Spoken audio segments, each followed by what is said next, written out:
Казмунчунун туризм менеджери сабагынын экинчи сабагы. Бул сабакта сиздерге виза деген эмне, трансфер деген эмне, айтор визанын канча түрү бар, кайсыл түрү бизге тиешелүү, ошолор боюнча бөлүшүп кетмекчимин. Виза бул кайсы бир өлкөнүн жараны экинчи өлкөгө кирүү үчүн керектелүүчү уруксат кагаз болуп саналат. Ал эми виза 100% дүйнө жүзү боюнча бардык өлкөлөрдүн эле жарандарына определенный кайсы бир өлкөгө кириш үчүн виза керектеле турган болсо, бул только загранпаспортко жасалат. Тагыраагы биздин Кыргызстандын паспорттарын мисалга ала турган болсок, ID картабызга эч качан виза ачылбайт, жасалбайт. Только загранпаспортко жасайбыз. Ошондой эле азыр мына Өзбекстандын визалары актуалдуу болуп атат. Буларда дагы только загранпаспорт. Эмне үчүн паспорт жөнүндө сиздерге айтып кетип атам? Себеби дегенде, кайсы документте кандай түрүнү талап кылганды сиздер билишиңиздер үчүн.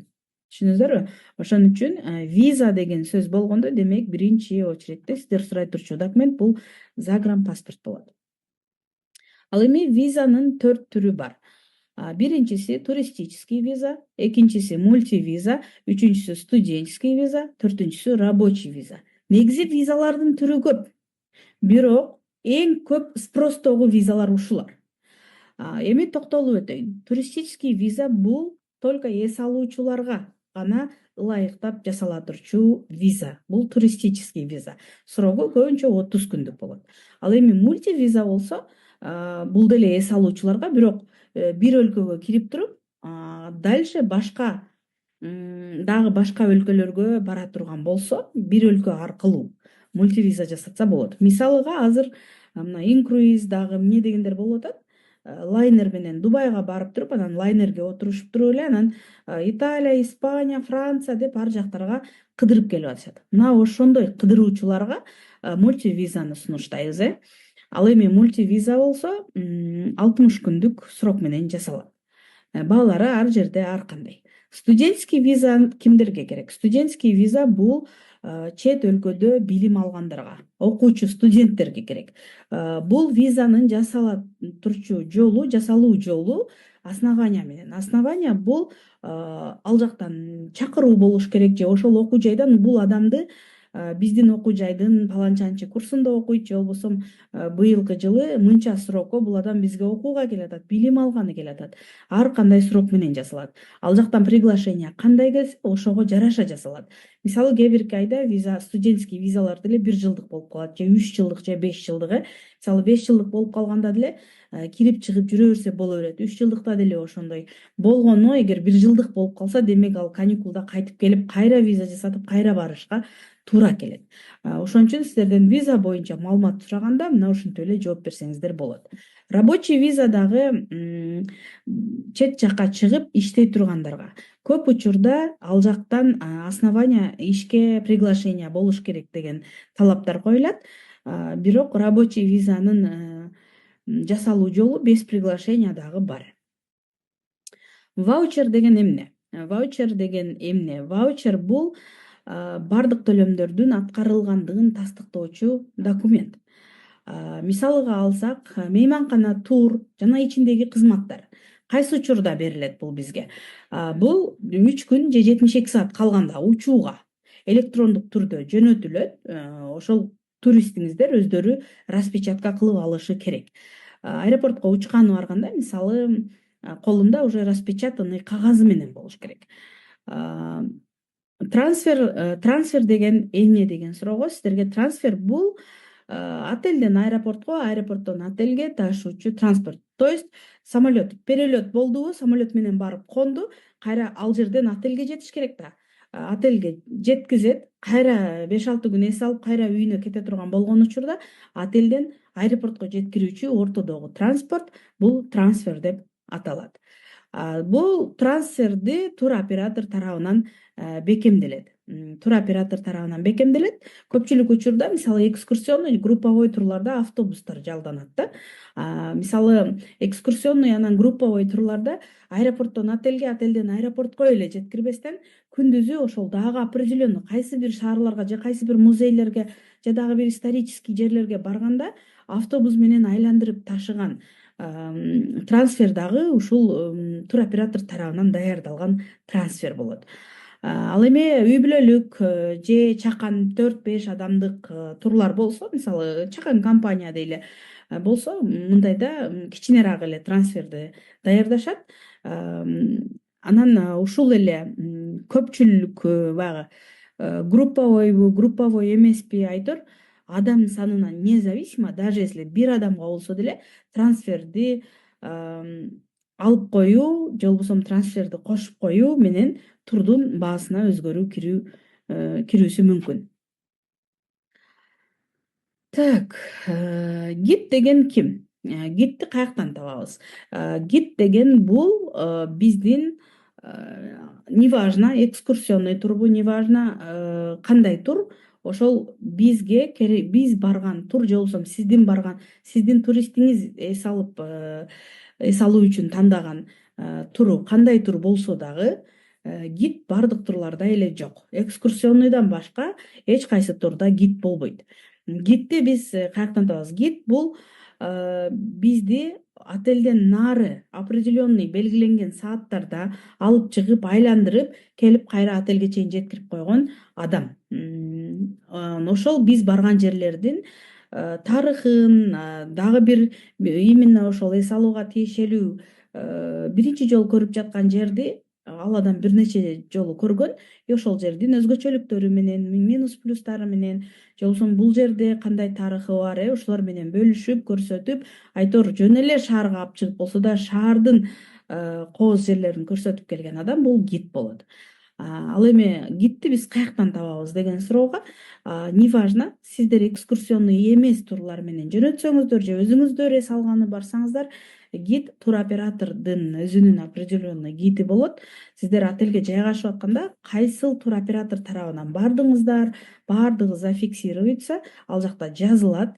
Ал эми ошол ресепшнга кайрылып туруп эле кайсыл жактарга баргыңыздар келип атат, же болбосо кыдыруу үчүн гид издеп атасыздар. Алар албетте карайт дагы, сиздер бул туроператор менен келипсиздер, бул туроператор менен бул жака келипсиздер, демек ушул туроператордун гидин сиздерге чакырып берейин дейт да.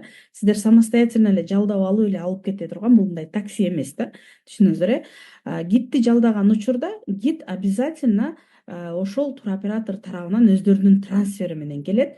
Гидтин кызматына, ошол алып барып келген трансферге айтор баардыгы ошол бир жердин, мисалы бир аквапаркка алып барып келиш керек болду, же бир водопадка алып барып келиш керек болду, определенный акчасын айтат. Мисалы киши башына $100 дейт. Дегенде ал гидтин өзүнүн айлыгы эмес. Ошол водопадка яхта менен бара турган болсо, демек яхтанын акысы кирет, водопадка яхтага чейинки трансфердин акысы, яхтанын акысы, ошол жака чогуу барып келип яхтанын ичинде чай, пай жана тамак ичкен ичимдиктер болушу мүмкүн. Анан кайрадан алып келип түшүрүп коет. И плюс ошол кайсыл жакта канча мүнөт, каяктарда жүрөбүз, адаштырбай алып келген гидтин акысы кирет. Мисалы $100 төлөп, допустим 4 киши же 5 киши бара турган болсо, ошол $100дын ичинде бир гид же болбосо бир водитель экөө алып келип айтор сопровождение менен бардыгын камсыздайт да. Бул мисалы $100 сиздер ошол кыдырганга, экскурсияга $100 төлөп коюп, мен образно айтып жатам да, мисалга $100 төлөп коюп, плюс гидке дагы өзүнчө кызмат акы төлөбөйсүздөр деген. Түшүнүңүздөрбү? Ошон үчүн биз өзүбүздүн туристтерге дагы айтабыз, өзүбүз эс алганы барсак дагы эсибизде болсун. Кайсыл бир жака гид менен кыдырууда көрсөтүлгөн акча, көрсөтүлгөн сумма ошол гидтин трансфердин бардыгынын услугасы ичинде экендигин билдирет. Жогорудагы темалар сиздерге түшүнүктүү эле болду деп ойлойм. Себеби трансфер деген эмне экенин талдадык, ваучер деген эмне, ал кайсыл нерселерге жооп берет. Мисалы дагы бир сыйра токтолуп өтөйүн. Бардык төлөмдөрдүн аткарылгандыгын тастыктоочу кагаз болуп атпайбы? Мисалы документ. Мисалы перелет Бишкек Стамбул деп коелу. Бишкек Стамбул, Стамбул Бишкек бир жумадан кийин эле кайра кайтып атат. То есть авиаперелет оплачен. Отель 5 жылдыздуу паланча отелде эс алып атат. Отель, проживание 5 жылдыз, все включено, мисал оплачено. трансфер оплачен. Ушундай болуп, ошол сиздер колдонуучу кызматтардын акчасы төлөнгөндүгүн тастыктоочу. Мисалы, авиабилетиңиз өзүнчө, отелдин акчасы төлөнгөн, кандай отелде жашайсыз ал өзүнчө, питанияңыз өзүнчө болуп келбейт. Ваучерде ушунун баардыгы жазылат. Түшүнүңүздөрбү? Ошон үчүн ваучер биз колдонуучу кызматтардын баардык этаптарын ирети менен тастыкталганын жана акчасы төлөнгөндүгүн далилдөөчү документ экенин унутпайлы. Барганда кайсы өлкөгө барбасын, ушул ваучер менен тосуп алат. Мисалы, азыр мен айтып өткөн эле трансфер, жаңы барган туристтерди трансфер тосуп алат, атын жазат же болбосо фамилиясын жазып мынтип кармап туруп, аэропорттон чыкканда ошол туристтерди тосуп алат. Анан тосуп алганда, мисалы, паспорттарыны карабайт да, колундагы ваучер, ошон үчүн распечатка кылып файлга салып алыңыздар дейбиз. Кокус андай болбой калган болсо деле электрондук түрдө телефондо, мисалы, сизге келип, сиз кардарыңызга жөнөткөн ваучер жанында болот да. То есть алар ваучерге карап туруп, бардык услугаларды төлөптүр деп туруп кабыл алат дагы туристти отелге жүктөп кетет. Түшүнүңүздөрбү? То есть чет өлкөгө барганда трансферге отургузуп туристти отелге жеткирүүгө далил болгон кагаз бул ваучер экен. Визалар боюнча түшүнүк болду, Мына ушундай бүгүнкү сабагыбызды жыйынтыктайбыз. Сиздерге бардык этаптарынан бир түшүнүктүү кылып, ар бир этабынан айтып бергени, жеткирип бергени, түшүндүрүп бергени аракет кылып атамын. Албетте сабакты сөзсүз түрдө конспект кылабыз, кайталап көрөбүз. Авиабилеттен же болбосо дагы башка тармакка караганда дагы да жаңы сөздөр, дагы да жаңы терминдер болушу мүмкүн. Сиңирүү процесси бир аз акырын болушу мүмкүн, бирок ошентсе дагы сөзсүз түрдө кайталоонун негизинде биз каалаган информациябызды, каалаган нерсебизди мээбизге сиңирсек болот экен да. Ошон үчүн жөпжөнөкөй жолу менен түшүндүрүп атам. Буюрса сиздерге пайдалуу болду деп ойлойм. Баарыңыздарга ийгилик. Буюрса кийинки сабактан көрүшкөнчө.